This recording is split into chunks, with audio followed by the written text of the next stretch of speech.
조씨, 기억하십니까? 20년 전 그날 밤을 말입니다. 관아 마당에 무릎 꿇은 여인의 얼굴이 하얗게 질렸습니다.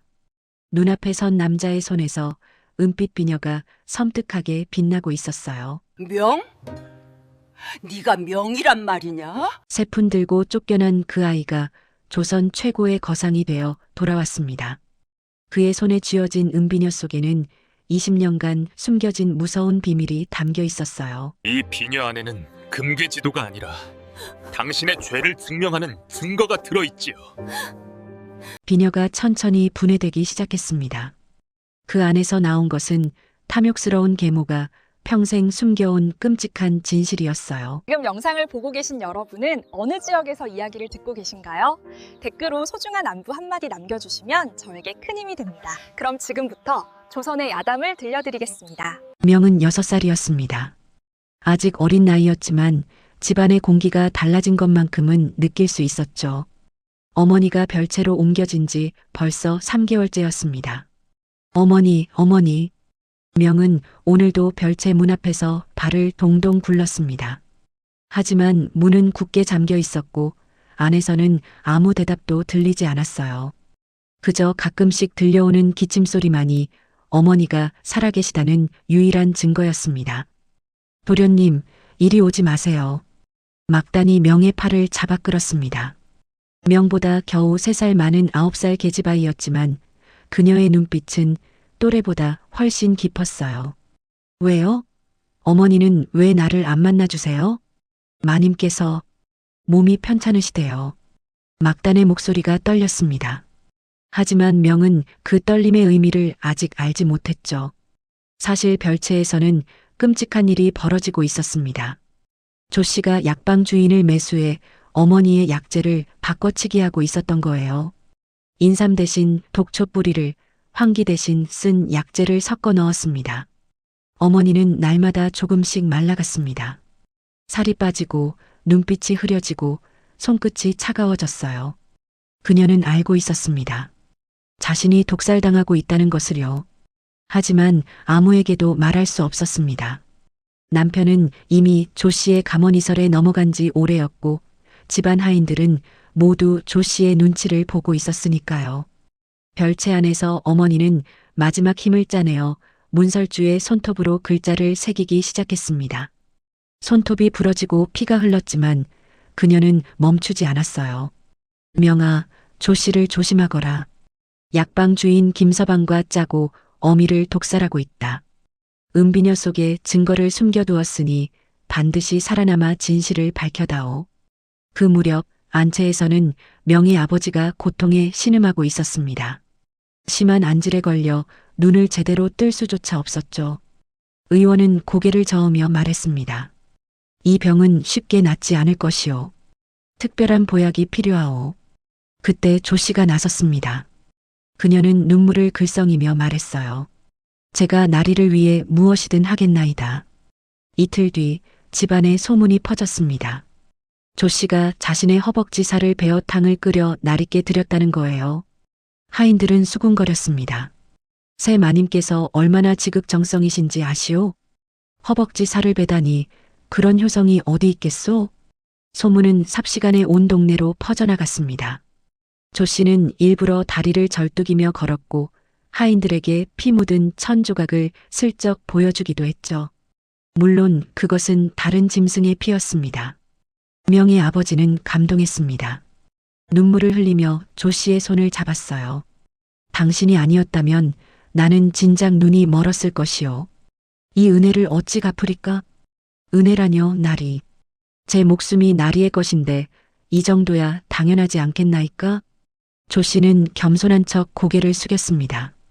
하지만 그녀의 입꼬리는 살짝 올라가 있었어요. 계획은 완벽하게 진행되고 있었습니다.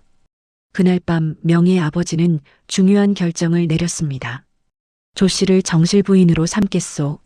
주변 사람들은 모두 고개를 끄덕였습니다. 그 정도 효성이면 당연하다고 생각했죠. 하지만 아무도 몰랐습니다. 별채에 갇힌 진짜 부인이 죽어가고 있다는 것을요. 어머니가 세상을 떠난 것은 그로부터 한 달 뒤였습니다. 명은 장례식장에서 울지도 못했어요. 조 씨가 곁에서 냉랭한 눈빛으로 지켜보고 있었거든요. 울기는 왜 우느냐? 내 어미는 원래 병약했다. 천수를 다한 것뿐이야. 장례가 끝나자마자 조 씨는 본격적으로 움직이기 시작했습니다. 첫 번째 목표는 명을 집에서 쫓아내는 것이었죠. 그러려면 명확한 명분이 필요했습니다. 어느 날 밤 조 씨는 조용히 서재로 들어갔습니다. 그곳에는 집안 대대로 내려오는 비단거래, 장부가 보관되어 있었어요. 수십 년간의 거래처, 비단 시세, 원단 정보가 모두 담긴 귀중한 자료였습니다. 이 장부만 있으면 집안의 비단 사업을 유지할 수 있었죠.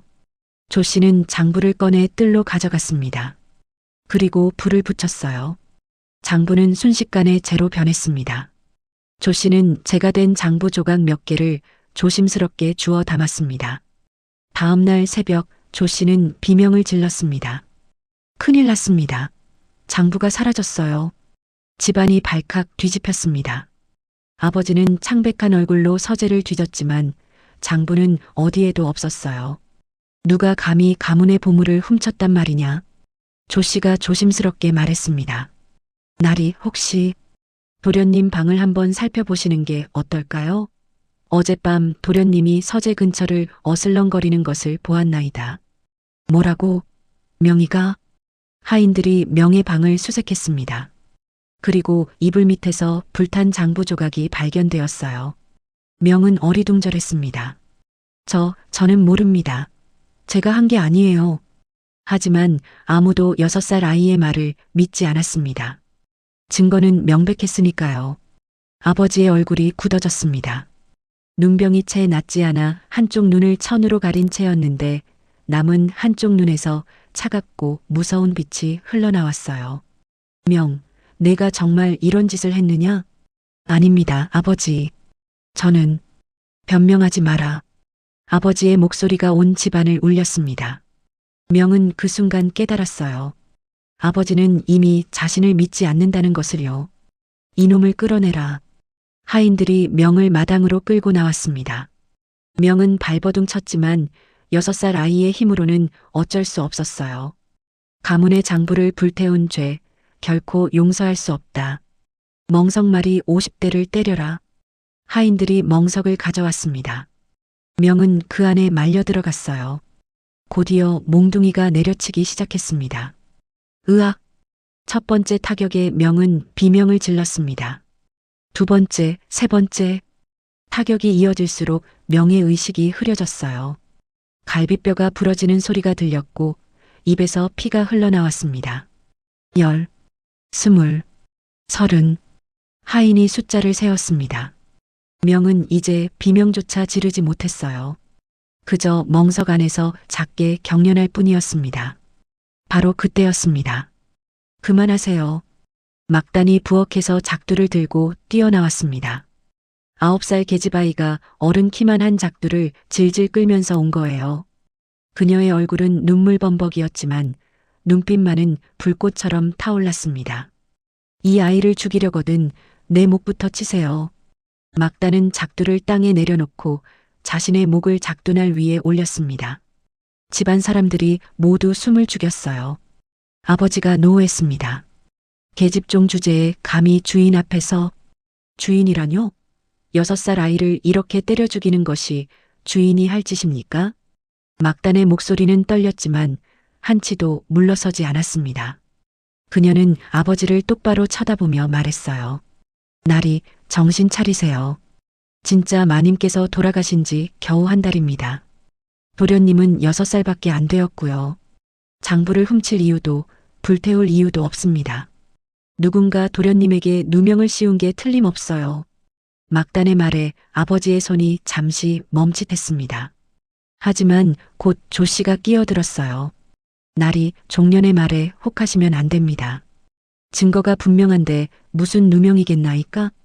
맞소. 증거는 명백하오. 아버지는 다시 굳은 표정이 되었습니다. 하지만 막단은 포기하지 않았어요. 그럼 저도 같이 죽이세요. 도련님 없이는 저도 못 삽니다. 긴 정적이 흘렀습니다. 결국 아버지가 한숨을 내쉬며 말했어요. 그만두어라. 대신 내일 아침 이 집에서 나가거라. 단 한 푼도 주지 않겠다. 그날 밤 명은 방에 누워 천장을 바라봤습니다.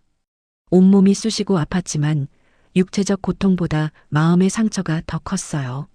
아버지가 자신을 버렸다는 사실이 믿기지 않았습니다.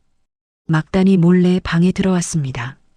그녀는 명의 상처에 약을 발라주며 눈물을 뚝뚝 흘렸어요. 도련님 미안해요. 제가 더 일찍 나섰어야 했는데. 막단아. 명의 목소리는 거의 들리지 않을 정도로 작았습니다. 고마워. 내가 아니었으면 나는 죽었을 거야. 도련님은 안 죽어요. 절대 안 돼요. 막단은 품속에서 무언가를 꺼냈습니다. 은비녀 하나와 엽전 3개였어요. 이게 뭐니? 마님께서 돌아가시기 전에 저한테 주셨어요. 도련님이 위험할 때 이걸 드리라고요. 명은 떨리는 손으로 은비녀를 받았습니다. 달빛에 비친 비녀가 희미하게 빛났어요. 어머니의 온기가 아직 남아있는 것 같았습니다. 어머니가 마님께서 말씀하셨어요. 이 비녀를 절대 잃어버리지 말라고요. 언젠가 도련님을 지켜줄 거라고요. 새벽이 밝았습니다. 명과 막단은 집을 나섰어요. 명은 은비녀 하나, 막단은 엽전 3개가 전부였습니다. 집안 하인들은 냉랭한 눈빛으로 두 사람을 바라봤지만 아무도 나서지 않았어요. 대문을 나서는 순간 명은 뒤를 돌아봤습니다. 높은 기와집, 붉은 대문, 그리고 창가에서 자신을 내려다보는 조 씨의 차가운 미소가 보였어요. 언젠가 돌아오겠습니다. 반드시요. 명은 주먹을 꽉 쥐었습니다. 손바닥에 은비녀가 찔렸지만 그는 아픔을 느끼지 못했어요. 마음속에 타오르는 분노가 모든 고통을 삼켜버렸으니까요. 막단이 명의 손을 잡았습니다. 도련님 어서 가요. 우리 살아야 해요. 두 사람은 돌아보지 않고 걸었습니다. 6살과 9살 두 아이가 넓은 세상 속으로 사라져갔어요. 손에 쥔 것이라곤 3푼짜리 엽전과 은비녀 하나뿐이었지만 그들의 눈빛만은 누구보다 단단했습니다. 멀리서 까마귀 울음소리가 들렸습니다. 명은 고개를 들어 하늘을 바라봤어요. 먹구름이 몰려오고 있었습니다. 곧 비가 내릴 것 같았죠. 막단아, 비 오기 전에 마을까지 가자. 네, 도련님. 두 아이는 빗속을 향해 걸어갔습니다.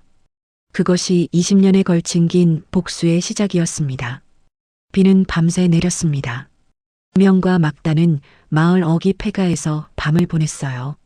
지붕은 군데군데 뚫려 있었고 찬바람이 벽 틈새로 들어왔습니다. 춥지요, 도련님?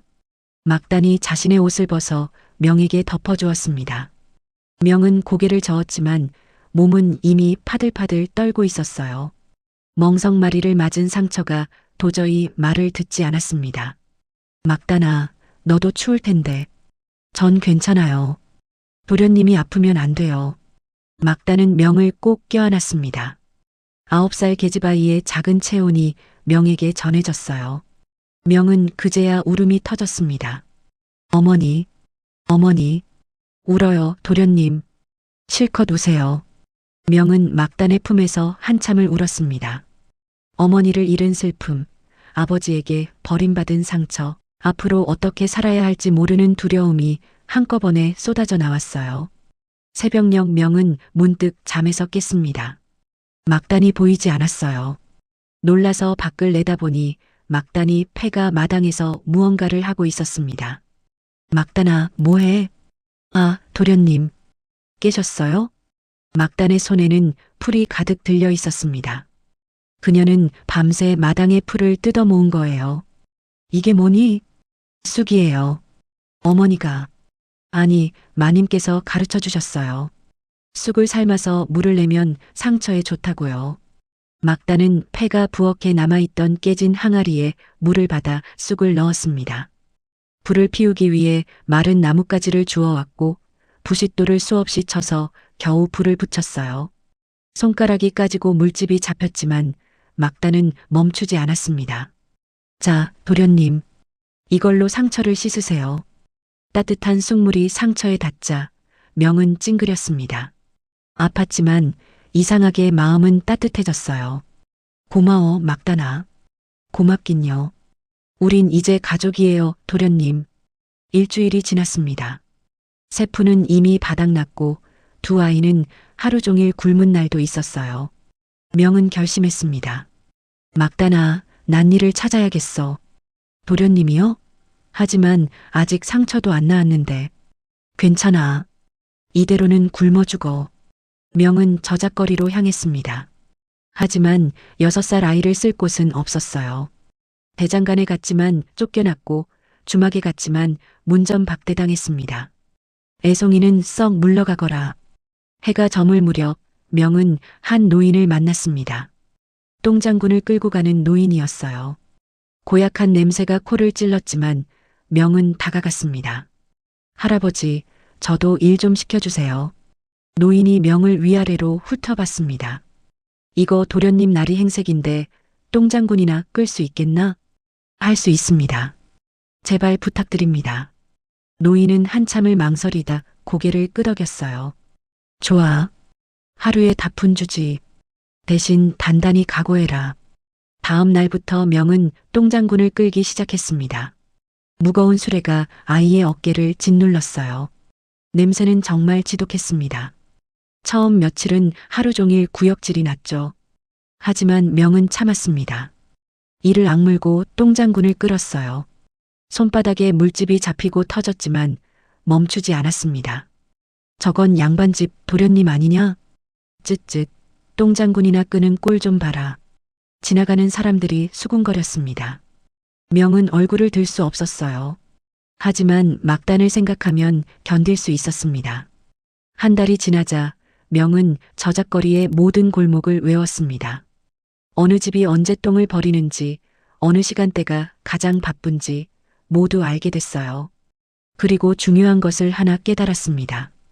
부잣집 똥장군에는 종종 귀한 것들이 섞여 있다는 거예요. 깨진 도자기 조각, 버려진 은장도, 심지어 엽전도 나왔습니다. 명은 그것들을 모았어요. 이건 팔 수 있을 거야. 한편 막단도 일을 시작했습니다.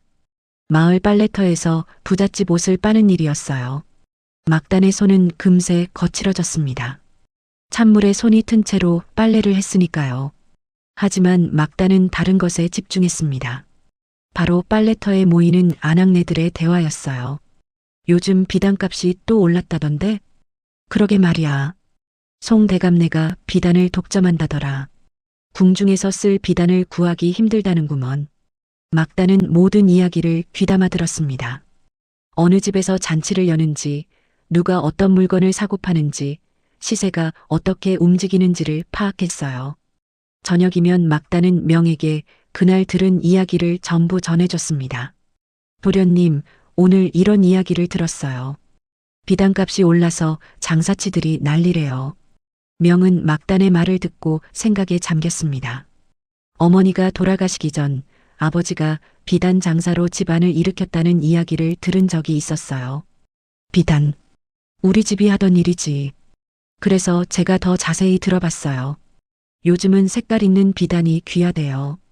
특히 궁중에서는 무지개색 비단을 찾는다는데 아무도 만들 줄 모른대요.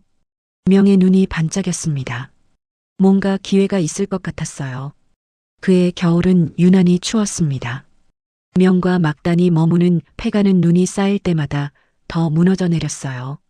어느 날 밤 명은 잠에서 깨지 못했습니다. 심한 감기에 걸린 거예요. 열이 펄펄 끓었고 헛소리를 중얼거렸습니다. 어머니, 조씨, 비녀. 막단은 겁이 났습니다. 이대로 가다간 명이 죽을 것 같았어요. 하지만 약을 살 돈이 없었습니다. 막단은 결심했습니다. 그녀는 자신의 머리카락을 잘랐어요. 허리까지 내려오던 긴 머리를 싹둑싹둑 잘라냈습니다. 미안해요, 도련님. 제 머리카락으로라도 약을 사올게요. 막단은 머리카락을 들고 가발 장사를 찾아갔습니다. 가발 장사는 고개를 저었어요. 너무 짧아. 이건 쓸 수가 없어. 제발요, 아저씨. 우리 도련님이 죽어가요. 막다는 무릎을 꿇었습니다. 눈물이 뺨을 타고 흘러내렸어요. 가발 장사는 한숨을 쉬며 엽전 몇 잎을 던졌습니다. 이것밖에 못 줘. 어서 가거라. 막다는 그 돈으로 약을 사고 밤새 명을 간호했습니다. 찬물로 이마를 식혀주고 약을 먹였어요. 명의 손은 얼음장처럼 차가웠습니다. 도련님 깨어나요. 제발이요. 새벽녘 명의 열이 조금 내렸습니다. 하지만 새로운 문제가 생겼어요. 명의 발가락 2개가 검게 변한 거예요. 동상이었습니다. 막다는 망설이지 않았습니다. 자신의 치마를 찢어 명의 발을 감쌌고 그 위에 자신의 몸을 덮었어요. 자신의 체온으로 명의 발을 녹이기 시작한 겁니다. 차가워. 너무 차가워.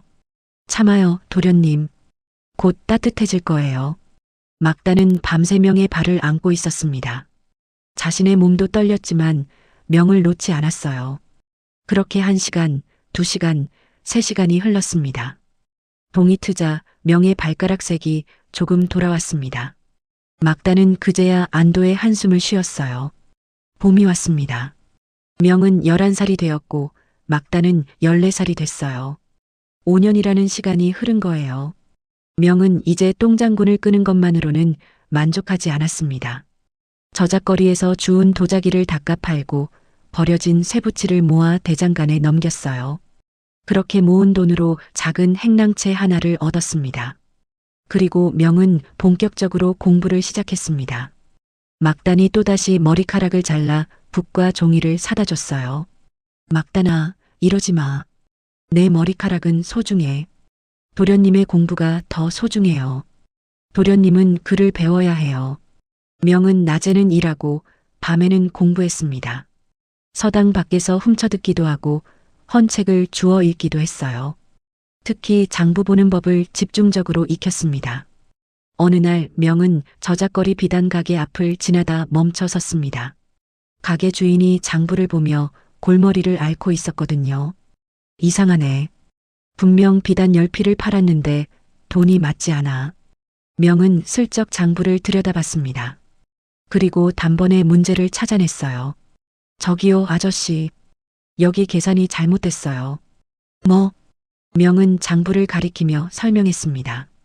이 필은 7자가 아니라 8자예요. 그리고 여기는 단가를 잘못 곱하셨어요. 가게 주인이 다시 계산해 보니 명의 말이 정확했습니다. 주인은 깜짝 놀랐어요. 이 애송이가 어떻게 이런 걸 알지? 제 아버지가 비단 장사를 하셨어요. 그 일이 소문이 나면서 명은 저작거리에서 장부 귀신이라는 별명을 얻었습니다. 비단 장사치들이 명을 찾아와 장부를 봐달라고 부탁했어요. 명아이, 이 장부 좀 봐주게. 내가 1푼 주지. 2푼 주시면 볼게요. 명은 장부를 보며 비단 시세의 흐름을 파악했습니다. 어느 색깔이 잘 팔리는지, 어느 계절에 값이 오르는지 모든 것을 머릿속에 새겼어요. 한편 막다는 빨래터에서 들은 정보를 활용하기 시작했습니다. 어느 날 막다는 버려진 비단 조각들을 주워왔어요. 도련님, 이거 봐요. 비단인데 얼룩이 져서 버려진 거래요. 명이 비단을 살펴봤습니다. 분명 좋은 비단인데 물에 젖어 얼룩이 생긴 거였어요. 이걸 어떻게 하려고? 제가 들은 이야기가 있어요. 약초로 비단을 삶으면 얼룩이 빠진대요. 막다는 여러 약초를 구해 실험을 시작했습니다. 처음엔 실패했어요. 비단이 더 망가지기도 했죠. 하지만 포기하지 않았습니다. 석 달 뒤 막다는 성공했습니다. 약초물로 비단을 삶아내자 얼룩이 빠지면서 신기한 일이 벌어졌어요. 비단에 은은한 무지개빛이 돌기 시작한 겁니다. 도련님, 성공했어요. 명은 비단을 햇빛에 비춰봤습니다. 7가지 색깔이 은은하게 흘렀어요. 이건 본 적 없는 비단이었습니다. 막다나, 이거 대박이야. 두 사람은 그날 밤 서로를 껴안고 기뻐했습니다. 밑바닥에서 5년을 버텨온 보람이 드디어 나타난 거예요. 명은 창밖을 바라보며 중얼거렸습니다. 조씨, 기다려라. 이제 시작이야. 은비녀가 달빛에 반짝였습니다. 어머니의 유언이 점점 현실이 되어가고 있었어요. 명은 26살이 되었습니다. 15년 전 똥장군을 끌던 그 아이는 이제 한양에서 손꼽히는 비단 상인이 되어 있었어요. 사람들은 그를 이행수라고 불렀습니다. 본명은 숨기고 성만 내세운 거였죠. 명의 상단은 무지개 비단으로 큰 명성을 얻었습니다. 막단이 개발한 그 신비로운 비단은 양반들 사이에서 선풍적인 인기를 끌었어요. 특히 궁중에서 관심을 보였습니다. 이행수, 무지개 비단 20필을 더 준비할 수 있겠소? 물론입니다, 대감. 명은 겉으로는 침착했지만 속으로는 격한 감정을 억누르고 있었어요. 이제 때가 왔다는 걸 알았습니다. 조 씨에게 복수할 때가 말이에요. 막단은 이제 29살이 됐습니다.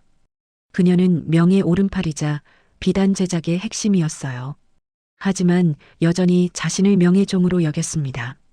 도련님, 오늘 궁중에서 사람이 온대요. 알고 있어. 드디어 기회가 온 거야. 명은 창밖을 내다봤습니다. 멀리 자신이 태어난 고향 쪽을 바라보며 주먹을 꽉 쥐었어요. 은비녀는 여전히 품속에 간직하고 있었습니다.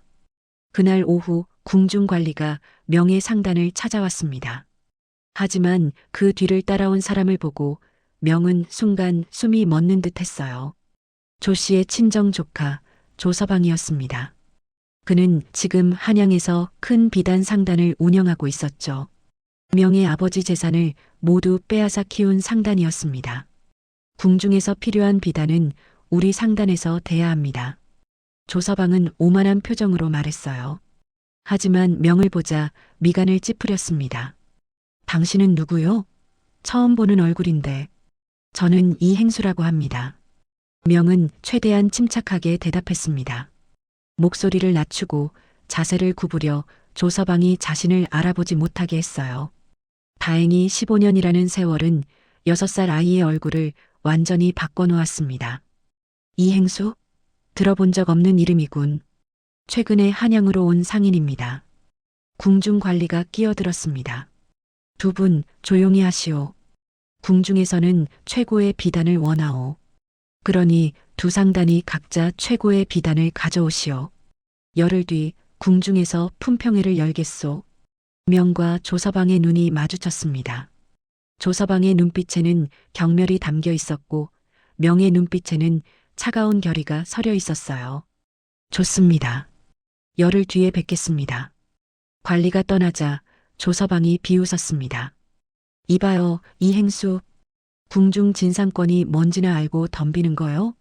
우리 상단은 30년 동안 궁중에 비단을 대온 곳이요. 당신 같은 신출내기가 감히 실력으로 증명하면 되지 않겠습니까? 명의 목소리는 낮고 단단했습니다. 조서방은 코웃음 치며 돌아섰어요. 후회하지 말기를. 조서방이 떠나자 막단이 다가왔습니다. 도련님, 괜찮으세요? 얼굴이 창백해요. 괜찮아. 아니, 괜찮지 않아. 막단아, 저 사람들이 바로 조신해야. 막단의 눈이 커졌습니다. 그럼, 드디어, 드디어 복수를 시작할 때가 왔어. 명은 밤낮으로 준비했습니다. 막단과 함께 가장 아름다운 무지개 비단을 만들었어요. 그리고 특별한 준비를 하나 더 했습니다. 막단아, 이 비단에 우리 집안의 문양을 넣어줘. 도련님 집안의 문양이요? 응. 학과 소나무 문양. 우리 집안 대대로 내려오던 거야. 막단은 조심스럽게 비단에 문양을 수놓았습니다. 은실로 놓은 문양은 빛에 따라 은은하게 빛났어요. 열흘이 지났습니다. 궁중 품평의 날이었어요. 명과 막단은 최고의 옷을 차려입고 궁궐로 향했습니다. 큰 정각에 조서방과 그의 일꾼들이 먼저 와 있었어요. 그들은 자신만만한 표정이었습니다. 이행수 왔구려. 준비는 잘했소? 보시면 알 것입니다. 먼저 조서방의 비단이 펼쳐졌습니다.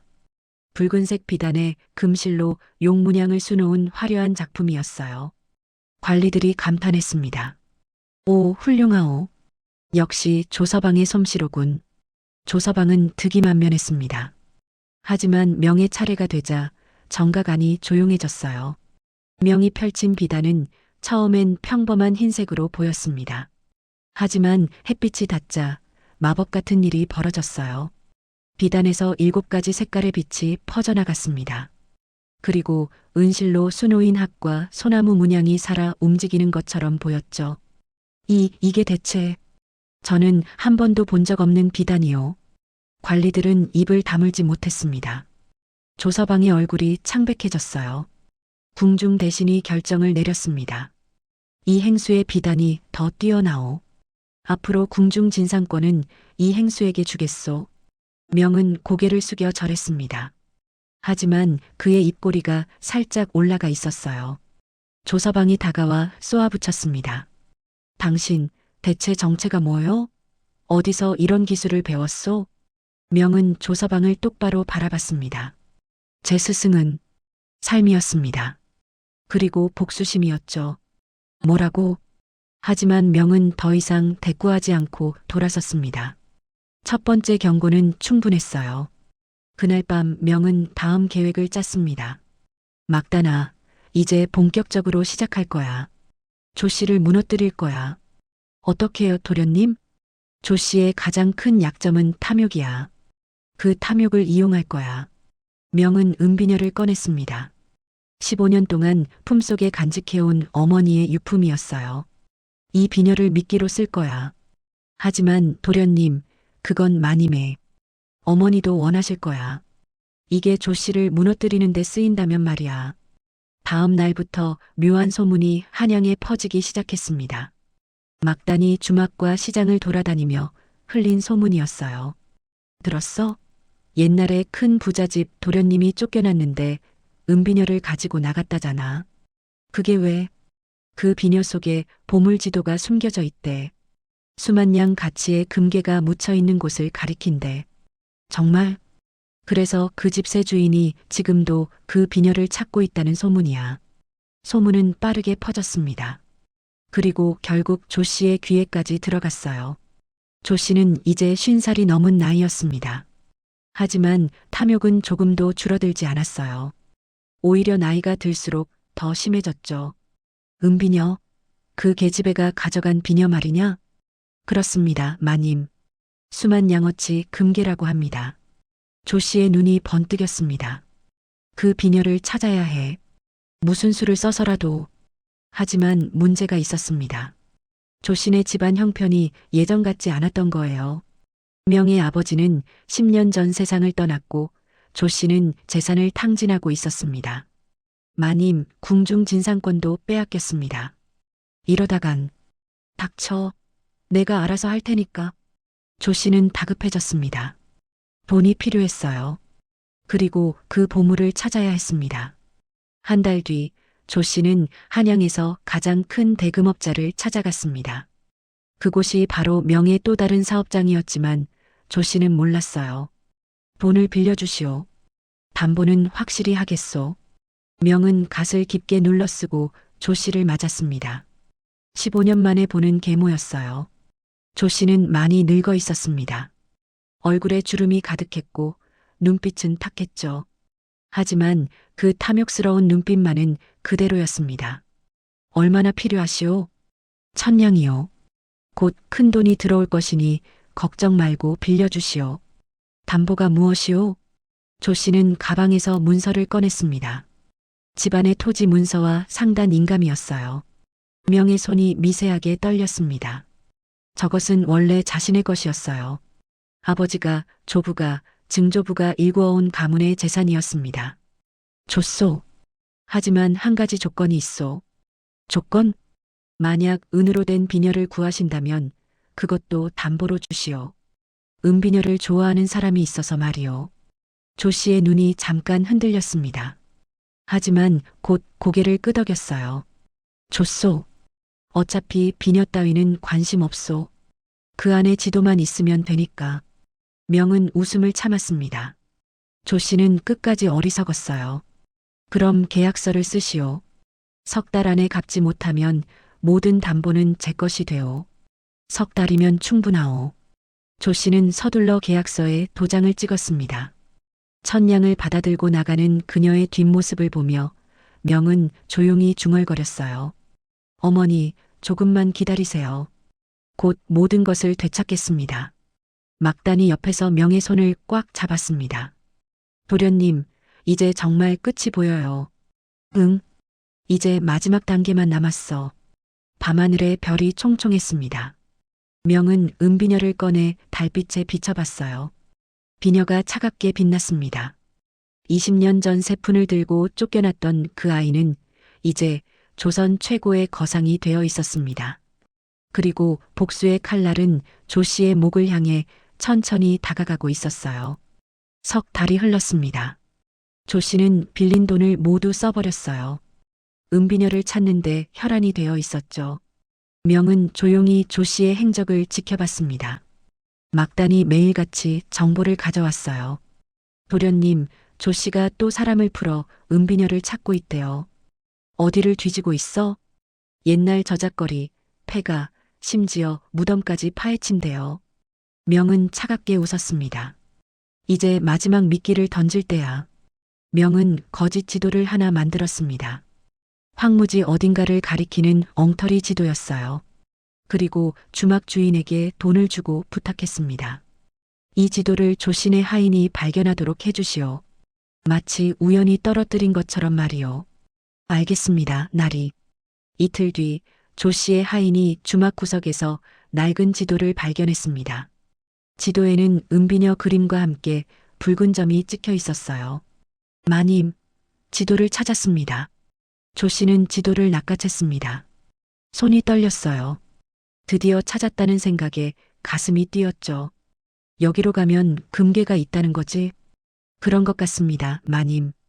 조 씨는 그날 밤 바로 출발했습니다. 하인 셋을 데리고 황무지로 향했어요. 달빛만이 그들을 비춰주었습니다. 황무지에 도착한 조 씨는 미친 듯이 땅을 파기 시작했습니다. 파라, 빨리 파. 마님, 여기는 아무것도 없는 것 같은데요. 닥치고 파라고. 1시간, 2시간, 3시간이 지났습니다. 하지만 땅속에서 나온 건 돌멩이와 흙뿐이었어요. 바로 그때였습니다. 어둠 속에서 횃불이 나타났어요. 광군이었습니다. 거기 누구냐? 조 씨는 화들짝 놀랐습니다. 저희는 그냥 한밤중에 황무지를 파헤치다니. 무덤 도굴이냐, 역모를 꾸미는 것이냐? 아닙니다. 오해입니다. 하지만 광군은 들으려 하지 않았습니다. 조 씨와 하인들은 그 자리에서 체포됐어요. 다음 날 아침 관아뜰에 조 씨가 끌려왔습니다. 수많은 사람들이 구경하러 모여들었어요. 저 여자가 황무지를 파헤쳤대. 무슨 꿍꿍이 속이 있는 게 틀림없어. 사또가 놀란 표정으로 물었습니다. 조 씨, 대체 왜 한밤중에 황무지를 파헤친 것이오? 그건 조 씨는 대답하지 못했습니다. 금괴를 찾으려 했다고 말할 수도 없었고 은비녀 이야기를 꺼낼 수도 없었어요. 바로 그때 구경꾼 사이에서 두 사람이 걸어 나왔습니다. 화려한 비단옷을 입은 남자와 여자였어요. 명과 막단이었습니다. 명은 천천히 조 씨 앞으로 다가갔습니다. 조 씨는 명의 얼굴을 보고 미간을 찌푸렸어요. 당신은 이행수? 그렇습니다. 하지만 제 진짜 이름은 따로 있지요. 명은 갓을 벗었습니다. 햇빛 아래 드러난 얼굴을 본 조 씨의 입이 떡 벌어졌어요. 너는 설마 기억나십니까? 20년 전 세푼 들려 쫓아낸 그 아이 말입니다. 조 씨는 뒤로 휘청거렸습니다. 믿을 수 없다는 표정이었어요. 내가 명이란 말이냐? 그렇습니다. 6살에 쫓겨난 명입니다. 이제 26살이 되어 돌아왔습니다. 주변 사람들이 웅성거렸습니다. 대체 무슨 사연인가? 저 부인이 뭘 잘못한 거야? 명은 품속에서 은비녀를 꺼냈습니다. 햇빛에 반짝이는 비녀를 보고 조 씨의 눈이 커졌어요. 저게 이것을 찾으셨나요? 수만 양짜리 금괴 지도가 있다는 은비녀 말입니다. 명은 차갑게 웃었습니다. 하지만 안타깝게도 이 안에는 금괴 지도 같은 건 없습니다. 다만 당신의 죄를 증명하는 증거가 들어있지요. 조 씨의 얼굴이 하얗게 질렸습니다. 명은 은비녀를 조심스럽게 분해하기 시작했습니다. 비녀 머리 부분을 돌리자 작은 틈이 벌어졌어요. 그 안에서 가늘게 접힌 비단 조각이 나왔습니다. 이게 뭔가? 사람들이 숨을 죽이고 지켜봤습니다. 명은 비단 조각을 조심스럽게 펼쳤어요. 거기에는 작은 글씨로 빼곡히 무언가가 적혀 있었습니다. 사또가 비단을 받아 읽기 시작했습니다. 읽을수록 표정이 굳어졌어요. 이건 독살 증거가 아닌가? 그렇습니다, 사또님. 제 어머니께서 돌아가시기 전 숨겨두신 증거입니다. 비단에는 조 씨가 약방 주인 김서방과 주고받은 내용이 적혀 있었어요. 어떤 약재를 바꿔치기 했는지, 얼마를 주고 매수했는지, 모든 것이 자세히 기록되어 있었습니다. 20년 전 3월 보름날 인삼 대신 독초 뿌리를 넣었음. 대금 은 30냥. 4월 초하루 황기 대신 쓴 약재를 섞었음. 대금 은 20냥. 사또가 조 씨를 노려봤습니다. 조 씨, 이것이 사실이요? 거짓입니다. 누명입니다. 조 씨는 손사래를 쳤습니다. 하지만 목소리가 떨렸어요. 명은 계속 말을 이었습니다. 더 있습니다. 제 어머니께서는 돌아가시기 전 별채 문설주에 손톱으로 글을 새기셨습니다. 그 별채는 아직 그대로 있습니다. 문설주에? 네. 가서 확인하시면 모든 진실을 아실 수 있습니다. 사또가 고개를 끄덕였습니다. 관군들, 당장 그 집에 가서 별채를 조사하라. 조 씨는 그 자리에 주저앉았습니다. 얼굴이 잿빛으로 변했어요. 안 돼. 이럴 순 없어. 막단이 앞으로 나섰습니다. 사또님, 저도 증언이 있습니다. 누구시오? 저는 막단이라고 합니다.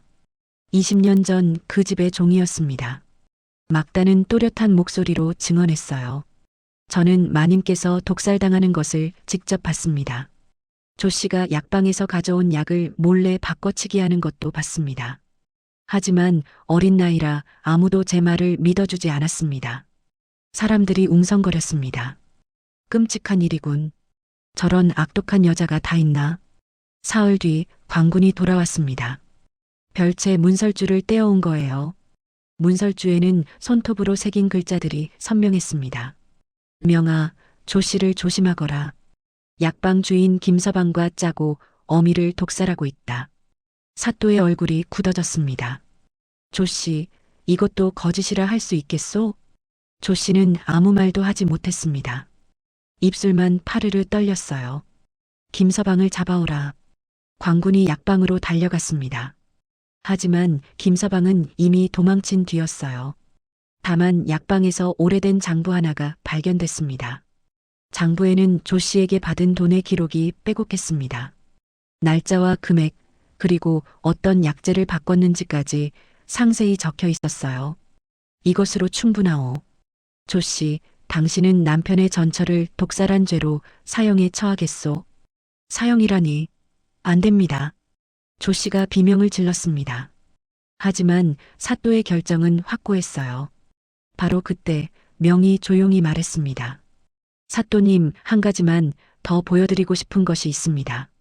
명은 품속에서 문서 뭉치를 꺼냈습니다. 석 달 전 조 씨가 담보로 맡긴 토지 문서와 상단 인감이었어요. 이것은 제 집안의 재산입니다. 조 씨가 제 아버지를 속이고 빼앗아간 것이지요. 빼앗았다고? 명은 침착하게 설명했습니다. 조 씨는 제 아버지가 안질로 고생하실 때 자신의 허벅지 살을 베어 탕을 끓였다는 거짓말로 신뢰를 얻었습니다. 그리고 저를 집에서 쫓아내고 제 아버지의 재산을 모두 차지했습니다. 사람들이 분노했습니다. 정말 악독한 년이로군. 그런 것을 어떻게 해? 사또가 조 씨를 노려봤습니다. 조 씨, 할 말이 있소? 조 씨는 고개를 떨구고 울기 시작했습니다. 하지만 그 눈물에 진심은 없었어요. 그저 살려달라는 애원일 뿐이었습니다. 명은 조 씨 앞에 무릎을 꿇었습니다. 그리고 그녀의 눈을 똑바로 바라봤어요. 조 씨, 기억하십니까? 20년 전 그날 밤을 말입니다. 조 씨가 떨리는 눈으로 명을 봤습니다. 제가 멍석마리를 당하던 그날 막단이 작두를 들고 나타났습니다. 그때 당신은 비웃었지요. 천한 종년의 충성이 무슨 소용이냐고. 명의 목소리가 낮아졌습니다. 하지만 그 천한 종년은 저를 살렸습니다. 추운 겨울밤 자신의 몸을 내어 제 발을 녹여줬습니다. 자신의 머리카락을 3번이나 잘라 제 공부를 도왔습니다. 당신 같은 사람은 평생 이해하지 못할 마음입니다. 조 씨의 눈에서 눈물이 흘렀습니다. 명, 제발 살려다오. 내가 잘못했다. 잘못했다고요? 명은 차갑게 웃었습니다. 어머니를 독살할 때는 잘못이 아니었습니까? 6살 아이를 멍석마리로 죽이려 할 때는 잘못이 아니었습니까? 제 아버지를 속여 재산을 빼앗을 때는 잘못이 아니었습니까? 명은 천천히 일어섰습니다. 이제 당신이 받을 차례입니다. 20년 동안 쌓인 죗값을 말입니다. 명은 사또에게 고개를 숙였어요. 사또님, 제 어머니의 원한을 풀어주셔서 감사합니다. 사또가 고개를 끄덕였습니다. 조 씨는 옥에 가두고 사흘 뒤 형을 집행하겠다. 광군이 조 씨를 끌고 갔습니다. 조 씨는 끝까지 살려달라고 울부짖었지만 아무도 동정하지 않았어요. 명은 그 모습을 조용히 지켜봤습니다. 가슴 한편이 시원했지만 동시에 공허함도 느껴졌어요. 막단이 다가와 명의 팔을 잡았습니다. 도련님, 이제 끝났어요. 아니, 막단아. 아직 하나 남았어. 뭐가요? 명은 은비녀를 꺼냈습니다. 이제 이 비녀를 제자리에 돌려놓을 시간이야. 그리고 명은 막단의 손을 잡았어요. 내게 해야 할 말이 있어. 석양빛이 두 사람을 비췄습니다. 20년의 긴 여정이 끝을 향해 가고 있었어요. 조 씨의 형이 집행된 날, 명은 어머니의 무덤을 찾았습니다. 20년 만이었어요. 무덤은 외진 곳에 초라하게 있었습니다. 조 씨가 일부러 그렇게 만든 거였죠. 명은 무덤 앞에 무릎을 꿇었습니다. 손에는 은비녀를 쥐고 있었어요. 어머니, 돌아왔습니다. 목소리가 떨렸습니다. 20년 동안 참아왔던 눈물이 터져나왔어요. 늦어서 죄송합니다. 제가 더 빨리 왔어야 했는데. 막단이 옆에서 명의 등을 쓰다듬었습니다. 그녀의 눈에도 눈물이 고였어요. 마님, 도련님이 모든 걸 이뤄냈어요. 조 씨는 벌을 받았고 집안의 재산도 되찾았어요. 이제 편히 쉬세요. 명은 은비녀를 꺼내 무덤 앞에 놓았습니다. 어머니, 이 비녀 덕분에 모든 것을 되찾았습니다. 어머니께서 마지막까지 쟤를 지켜주신 거예요. 봄바람이 불어왔습니다. 무덤 주변의 꽃잎들이 흩날렸어요. 마치 어머니가 대답하는 것 같았습니다. 명은 한참을 무덤 앞에 앉아 있었습니다. 어린 시절의 기억들이 하나씩 떠올랐어요. 어머니가 자장가를 불러주던 밤, 함께 뜰에서 꽃을 보던 날, 따뜻하게 안아주던 품. 어머니, 이제 가문의 이름을 되찾겠습니다. 더 이상 숨지 않겠습니다. 명은 천천히 일어섰습니다. 얼굴을 닦고 막단을 바라봤어요. 막단아, 이제 집으로 가자. 우리 집으로. 명은 옛집으로 돌아갔습니다. 20년 만에 들어서는 대문이었어요. 집은 많이 낡아 있었습니다. 조 씨가 제대로 관리하지 않았던 거죠. 도련님, 여기가. 응, 내가 태어난 곳이야. 명은 천천히 집안을 걸었습니다.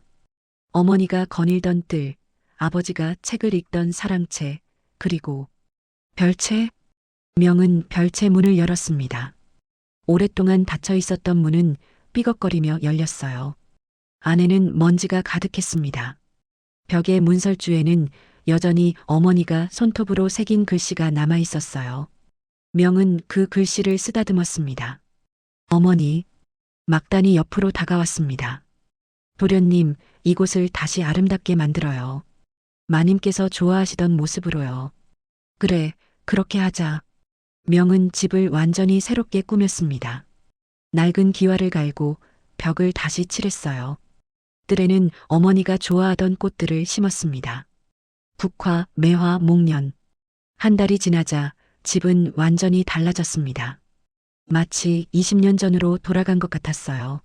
아니, 그때보다 더 아름다웠습니다. 명은 사랑채에 어머니의 영정을 모셨습니다. 그리고 그 옆에 은비녀를 놓았어요.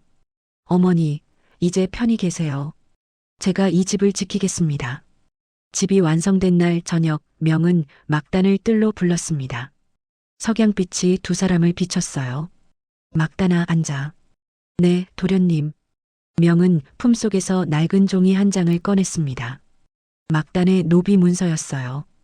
20년 동안 간직하고 있던 거였습니다. 도련님, 그건 너를 자유롭게 해주려고. 명은 문서를 불에 가까이 가져갔습니다. 종이가 타기 시작했어요. 도련님, 안 돼요.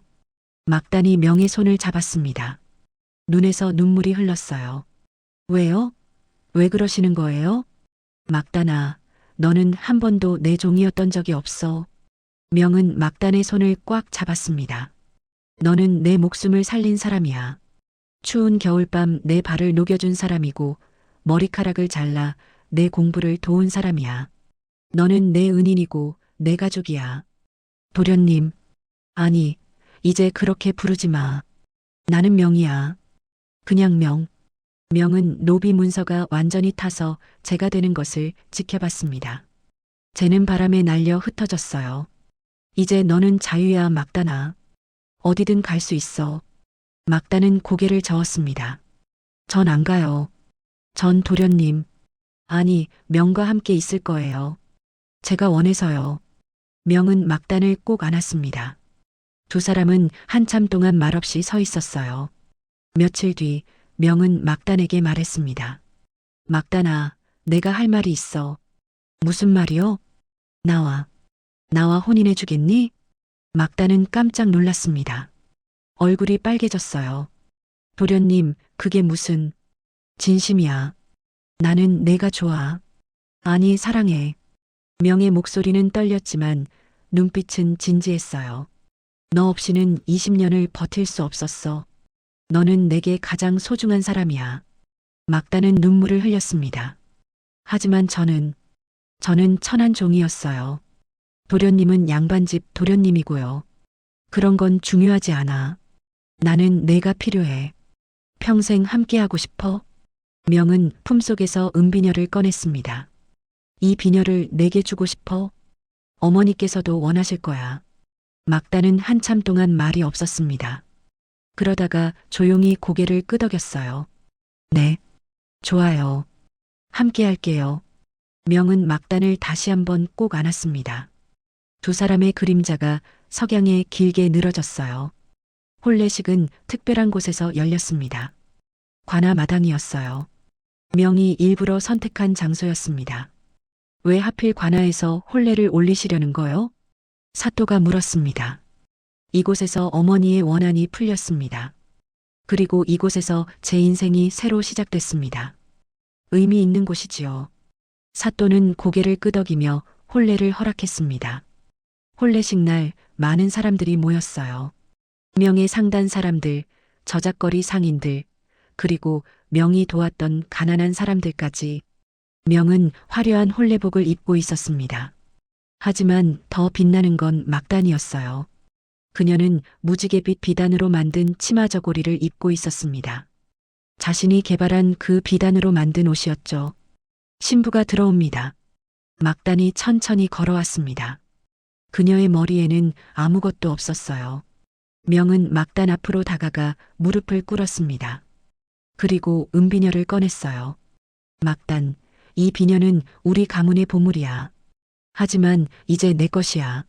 너야말로 이 가문의 진짜 주인이니까. 명은 직접 막단의 머리에 은비녀를 꽂아주었습니다.